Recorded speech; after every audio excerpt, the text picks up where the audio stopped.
ಇನ್ನು ಡಿಕೆ ಸುರೇಶ್ ವಿರುದ್ಧ ಡಾಕ್ಟರ್ ಮಂಜುನಾಥ್ ಅಖಾಡಕ್ಕೆ ಇಳಿತಾರ.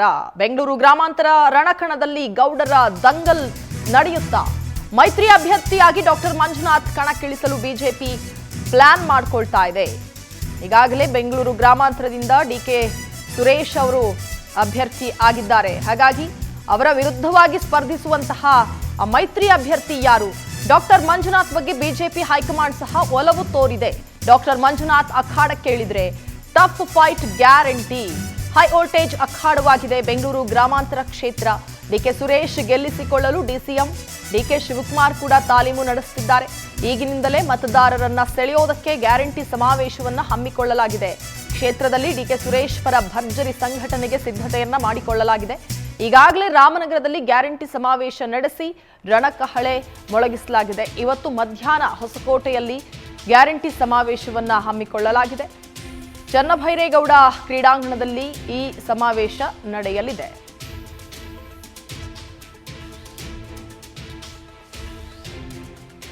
ಹೆಚ್ಚಿನ ಡೀಟೇಲ್ಸ್ ಅನ್ನು ನೀಡ್ತಾರೆ ನಮ್ಮ ಪ್ರತಿನಿಧಿ ಆನಂದ್. ನೇರವಾಗಿ ಸಂಪರ್ಕದಲ್ಲಿದ್ದಾರೆ. ಆನಂದ್, ಬೆಂಗಳೂರು ಗ್ರಾಮಾಂತರದಿಂದ ಡಿಕೆ ಸುರೇಶ್ ಅವರು ಅಭ್ಯರ್ಥಿ ಆಗ್ತಿದ್ದಂತೆ ಈಗ ಅವರ ವಿರುದ್ಧ ಸ್ಪರ್ಧಿಸುವಂತಹ ಮೈತ್ರಿ ಅಭ್ಯರ್ಥಿ ಯಾರು? ಯಾಕಂದ್ರೆ ಪ್ರಬಲ ಅಭ್ಯರ್ಥಿಯನ್ನ ಅಲ್ಲಿ ಕಣಕ್ಕಿಳಿಸಲೇಬೇಕಾಗುತ್ತೆ. ಈ ನಿಟ್ಟಿನಲ್ಲಿ ಬಹಳ ಚರ್ಚೆಗಳಾಗ್ತಾ ಇರುವಂತದ್ದು. ಹಾಗೆ ಉಳಿದಂತಹ 21 ಕ್ಷೇತ್ರಗಳ ಅಭ್ಯರ್ಥಿ ಆಯ್ಕೆ ನಿಟ್ಟಿನಲ್ಲಿ ನಾಳೆ ಸಭೆಯನ್ನ ಕೂಡ ನಡೆಸಲಾಗುತ್ತೆ ಅನ್ನುವಂಥದ್ದು. ಈ ನಿಟ್ಟಿನಲ್ಲಿ ಹೆಚ್ಚಿನ ಮಾಹಿತಿಗಳನ್ನ ಕೊಡೋದಾದ್ರೆ ಆನಂದ್.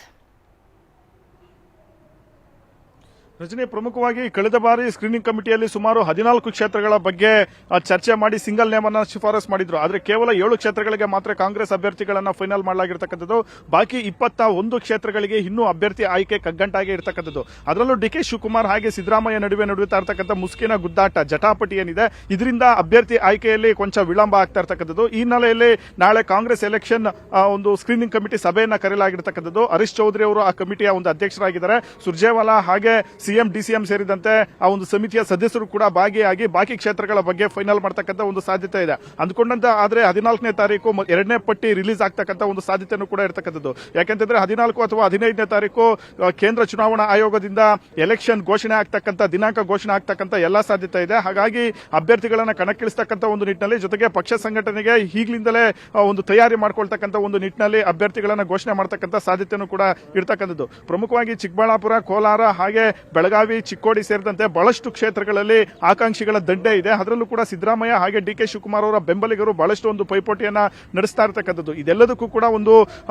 ಬ್ರೇಕ್ ಹಾಕಿ, ಜೊತೆಗೆ ಸಿಎಂ ಮತ್ತೆ ಡಿಸಿಎಂ ನಡುವೆ ಒಂದು ಸಮನ್ವಯತೆಯನ್ನು ಮೂಡಿಸಿ, ಒಮ್ಮತವನ್ನ ಮೂಡಿಸಿ ಅಭ್ಯರ್ಥಿಗಳನ್ನ ಯಾವುದೇ ಒಂದು ಕಂಟಕವಿಲ್ಲದೆ ಫೈನಲ್ ಮಾಡತಕ್ಕಂಥ ಒಂದು ಸಾಧ್ಯತೆಗೆ ಎಲ್ಲ ನಾಯಕರು ಕೈ ಹಾಕಿರ್ತಕ್ಕಂಥದ್ದು. ಅಂತಿಮವಾಗಿ ನಾಳೆ ಸ್ಕ್ರೀನಿಂಗ್ ಕಮಿಟಿಯಲ್ಲಿ ಒಂದು ಹೆಸರುಗಳನ್ನ ಶಿಫಾರಸ್ ಮಾಡಿ ಮತ್ತೆ ಎಲೆಕ್ಷನ್ ಕಮಿಟಿಗೆ ರವಾನೆ ಮಾಡತಕ್ಕಂಥ ಒಂದು ಸಾಧ್ಯತೆಯೂ ಕೂಡ ಇದೆ. 14ನೇ ತಾರೀಕು ಎಐಸಿಸಿಯಿಂದಲೂ ಕೂಡ ಎಲೆಕ್ಷನ್ ಕಮಿಟಿ ಸಭೆನೂ ಕೂಡ ನಿಗದಿಯಾಗಿರ್ತಕ್ಕಂಥದ್ದು. ಆ ಸಭೆ ಬಳಿಕ 2ನೇ ಪಟ್ಟಿ ರಿಲೀಸ್ ಆಗ್ತಕ್ಕಂಥ ಸಾಧ್ಯತೆ ಇದೆ.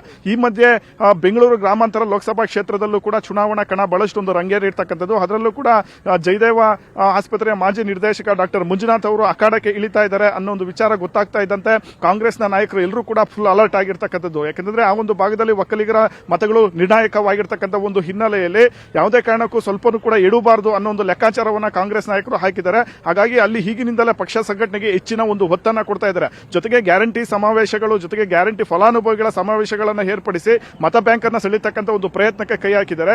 ಇದೇ ಅಲ್ಲದೆ ವಿವಿಧ ಅಭಿವೃದ್ಧಿ ಕಾಮಗಾರಿಗಳಿಗೆ ಚಾಲನೆ ಕೊಟ್ಟು ಅಲ್ಲಿನ ಒಂದು ಅಭಿವೃದ್ಧಿ ಕಾಮಗಾರಿಗಳಿಗೆ ಹೆಚ್ಚಿನ ಒತ್ತು ನೀಡತಕ್ಕಂಥ ಒಂದು ಲೆಕ್ಕಾಚಾರವನ್ನು ಹಾಕಿದ್ದಾರೆ. ಇವತ್ತು ಮಧ್ಯಾಹ್ನ ಹೊಸಕೋಟೆಯಲ್ಲಿ ಬೃಹತ್ ಒಂದು ಸಮಾವೇಶವನ್ನು ಕೂಡ ಆಯೋಜನೆ ಮಾಡಿರ್ತಕ್ಕಂಥದ್ದು. ಜೊತೆಗೆ ಆ ಒಂದು ಭಾಗಕ್ಕೆ ಸುಮಾರು 600 ಕೋಟಿ ವೆಚ್ಚದ ಅಭಿವೃದ್ಧಿ ಕಾಮಗಾರಿಗಳ ಒಂದು ಗಿಫ್ಟ್ ಅನ್ನ ಸಿದ್ದರಾಮಯ್ಯ, ಡಿಕೆ ಶಿವಕುಮಾರ್ ಅವರು ನೀಡ್ತಾ ಇರ್ತಕ್ಕಂಥದ್ದು. ಹಾಗಾಗಿ ಡಿಕೆ ಸುರೇಶ್ ಅವರನ್ನ ಶತಾಯಗತಾಯ ಗೆಲ್ಲಿಸಿಕೊಂಡು ಬರ್ತಕ್ಕಂಥ ಒಂದು ಲೆಕ್ಕಾಚಾರವನ್ನ ಕಾಂಗ್ರೆಸ್ ನಾಯಕರು ಹಾಕಿದ್ದಾರೆ. ರಜನಿ, ಥ್ಯಾಂಕ್ ಯು ಆನಂದ್ ಮಾಹಿತಿ.